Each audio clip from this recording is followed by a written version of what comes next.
बिस्मिल्लाहिर्रहमानिर्रहीम। अस्सलाम वालेकुम डियर स्टूडेंट्स। अभी जो हम टॉपिक डिस्कस करने जा रहे हैं वो है यूनिट नंबर 2 डायनामिक्स का Newton third law of motion. Dynamics के एक्सप्लेनेशन हम पहले डिस्कस कर चुके हैं वीडियो में। तो अभी हम चलते हैं Newton third law of motion की तरफ। Newton third law of motion जो है, Newton third law of motion deals with the reaction of a body when a force acts on it. यानी कि जब एक बॉडी के ऊपर कोई फोर्स एक्ट करती है तो उस बॉडी का जो रिएक्शन होता है, तो अब ये एक्शन और रिएक्शन इन दोनों का जो रिलेशन है, इन दोनों ये जब दोनों होती हैं तब न्यूटन थर्ड लॉ को हम जो है उस वक्त एनालाइज करते हैं, स्टडी करते हैं उस ऑब्जेक्ट में। तो ये Newton third law of motion क्या स्टेट करता है? To every action there is always an equal but opposite reaction. यानी कि जब भी किसी ऑब्जेक्ट के ऊपर आप फोर्स लगाते हैं तो वो ऑब्जेक्ट भी आपके ऊपर उतनी ही मैग्नीट्यूड के साथ फोर्स लगाता है जितनी मैग्नीट्यूड के साथ आपने उसके ऊपर फोर्स लगाया है, लेकिन डायरेक्शन जो है वो दोनों उसकी अपोजिट होगी आपके फोर्स के। यानी कि जब किसी बॉडी के ऊपर कोई आप फोर्स लगाते हैं तो वो एक्शन होता है, और उस फोर्स की वजह से जो वो बॉडी रिएक्ट करता है आपको, जो आपके ऊपर फिर वो फोर्स लगाता है, उसको हम क्या कहते हैं? Reaction force. जैसे आप दीवार के ऊपर अगर आप हाथ मारें तो दीवार पे आपने कौन सी फोर्स लगाई है? एक्शन। तो जो आपके हाथ को चोट लगता है वो दीवार का रिएक्शन होता है। दोनों फोर्सेस डायरेक्शन में अपोजिट होती हैं। अब ये जो लॉ है न्यूटन थर्ड लॉ, इसमें एक्शन जो है उसके साथ हमेशा रिएक्शन लाजमी होता है, रिएक्शन फोर्स जो है वो मस्ट होती है, और ये दोनों फोर्सेस जो हैं इक्वल होती हैं और डायरेक्शन में अपोजिट होती हैं।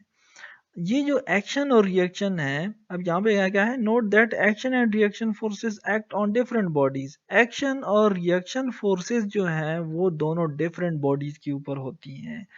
यानी कि मिसाल के तौर पर आपने क्या किया? दीवार को हाथ मारा है, तो दीवार जो है उसके ऊपर एक्शन हुआ है। अब जो रिएक्शन है वो दीवार के ऊपर नहीं आएगा, दीवार की वजह से आपके हाथ पे आएगा, तो ये रिएक्शन होगा। अब एक्शन जो है दीवार पे था और रिएक्शन जो है वो आपके हाथ पे होता है, तो ये दोनों डिफरेंट बॉडीज के ऊपर एक्ट करती हैं, एक्शन और रिएक्शन।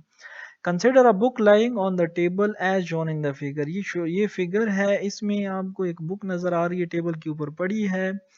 इस बुक के ऊपर जो दो फोर्सेस एक्ट कर रही हैं वो है, एक नीचे डाउनवर्ड एरो से आपको नजर आ रहा है, ये है weight W is equal to mg। इस बुक का वेट जो कि वर्टिकली डाउनवर्ड एक्ट कर रहा है, तो ये जो वेट है, ये बुक का जो वेट है ये टेबल के ऊपर लग रहा है, तो ये एक्शन है। और रिएक्शन में क्या होता है कि ये टेबल इस बुक के ऊपर ऊपर की तरफ बिल्कुल अपोजिट डायरेक्शन में फोर्स लगाता है, जिसको हम कहते हैं normal reaction. Vertically upward force लगती है जिसको हम नॉर्मल रिएक्शन कहते हैं। तो ये जो बुक है ये स्टेशनरी है, ये मतलब स्टेशनरी मीन्स कि ये बिल्कुल रुका हुआ है, रेस्ट की हालत में है। तो ये जो है, इस पे एक्शन और रिएक्शन दोनों इक्वल बट डायरेक्शन में अपोजिट हैं। तो ये बॉडी जो है, ये जो बुक है, ये अपनी जगह पे रेस्ट की हालत में ही रहेगी। The weight of the book is acting on the table in downward direction, this is an action. The reaction of the table acts on the book in the upward direction. जो table का reaction है वो opposite direction में है, जिसको are से represent किया गया है वर्टिकली अपवर्ड एरो से। अब एक नए जो है वो एग्जांपल की तरफ चलते हैं। एक बैलून है, इसको अगर आप फ्री छोड़ दें, यानी कि उसमें आप हवा भर लें, उसके बाद आप इसको फ्री छोड़ दें, तो ये जो एयर है अंदर, बैलून क्या करता है? उस एयर के ऊपर एक्शन फोर्स लगाता है, उसको कंप्रेस करता है, उसको बाहर निकालता है। तो यानी कि जो एयर है वो बाहर की तरफ आ रही है। तो ये जो एयर के है, एयर के ऊपर फोर्स लगती है इस बैलून की वजह से, वो है एक्शन। और जो बाहर की तरफ हवा आ रही है उस वो क्या कर रही है? बैलून के ऊपर रिएक्शन फोर्स लगा रही है, और बैलून जो है वो फॉरवर्ड मूव करता है। यानी कि बैलून जो है वो ऊपर की तरफ मूव करता है और हवा जो है वो नीचे की तरफ निकलती है, यानी कि वो हवा बाहर निकलती है। तो यानी कि इसमें एक्शन फोर्स जो है बैलून की वजह से है एयर पे, और रिएक्शन फोर्स जो है वो एयर की वजह से बैलून पे आता है।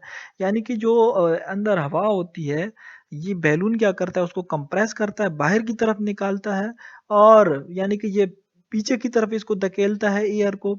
और जो एयर है उस एक्शन के, वो क्या करता है, बैलून के ऊपर एक अपोजिट और इक्वल फोर्स लगाता है जो कि रिएक्शन है, और उसकी वजह से बैलून जो है वो आगे की तरफ हरकत करता है। यानी कि बैलून जो फोर्स लगाता है एयर पे वो है एक्शन, उसकी वजह से एयर जो है वो बाहर निकलती है, नीचे की तरफ आ रही है, और जो वो एयर है उस एक्शन के अगेंस्ट रिएक्ट करती है, और उस बैलून को वो फॉरवर्ड मूव करने पर मजबूर करती है। Reaction of the air pushed out the balloon moves it. यानी कि ये जो बैलून है, ये रिएक्शन फोर्स जो एयर का है उसकी वजह से वो फॉरवर्ड मूव करती है। The air inside the balloon rushes out and the balloon moves forward. The action is by the balloon that pushes the air out of it when set free. यानी कि जब उसको आजादान आप छोड़ देते हैं तो जो बैलून है वो क्या करता है, ये हवा को बाहर की तरफ धकेलता है। तो ये एक्शन फोर्स है। The reaction of the air which escapes out from the balloon acts on the balloon. जो एयर जो हवा है वो बाहर की तरफ निकल रही है बैलून से, वो रिएक्ट करती है उस बैलून के फोर्स को। It is due to this reaction of the escaping air that moves the balloon forward. और ये जो हवा बाहर की तरफ निकलती है, इसके ये जो हवा है वो क्या करती है, इस बैलून के ऊपर रिएक्शन फोर्स लगाती है, जिसकी वजह से बैलून जो है वो फॉरवर्ड मूव करता है आगे की तरफ। यानी कि जो इस बैलून के अंदर हवा थी वो बाहर निकल रही है, वो जिस डायरेक्शन में हवा बाहर निकलती है, बैलून बिल्कुल उसके अपोजिट डायरेक्शन में जो है वो मूव करता है।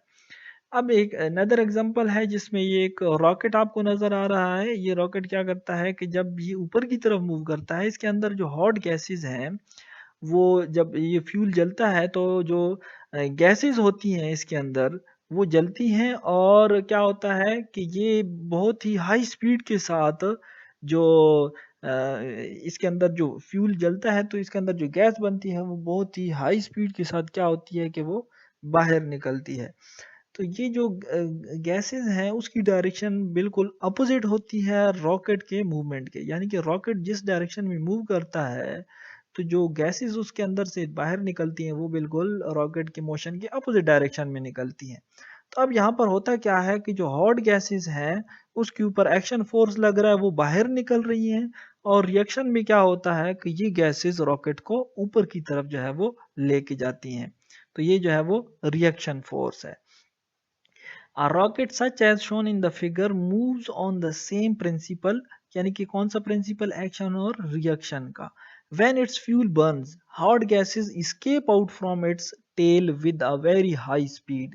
यानी कि जिसके अंदर जब रॉकेट के अंदर फ्यूल जलता है तो जो गैस होती है, जो गैस बनती है वो बहुत ही स्पीड के साथ बाहर निकलती है, नीचे की तरफ निकलती है इस रॉकेट के टेल से। तो होता क्या है, the reaction of these gases on the rocket cause.